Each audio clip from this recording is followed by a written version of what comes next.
Good afternoon, everyone. Yesterday we celebrated the feast of a very important saint. His name was Barnabas. He was an apostle, and he was a contemporary of Saint Stephen and a contemporary of Saint Paul. Barnabas was one of the original members of the church in Jerusalem. Though he was born in Cyprus, he was a Jew and a Levite before he met the Lord. In that original Christian community, after Pentecost, he sold a farm he owned and gave the proceeds to the church. And then after the apostles dispersed to spread the gospel, he went up to Antioch.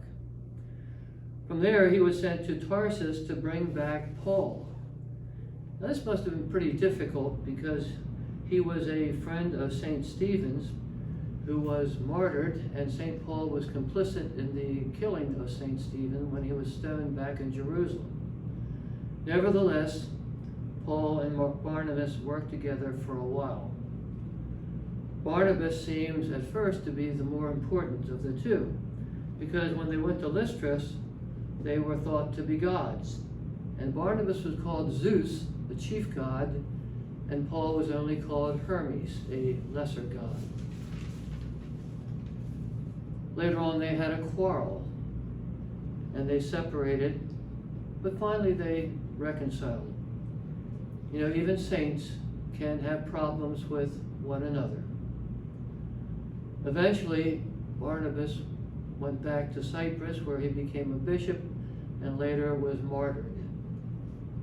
By the way, Barnabas means son of encouragement, which may mean that he had a very pleasant, sunny disposition.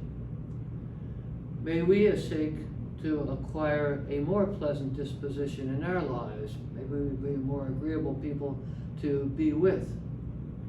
And when we find discouragement in our lives, let us turn to Barnabas in prayer for encouragement in dealing with whatever discouragements come our way.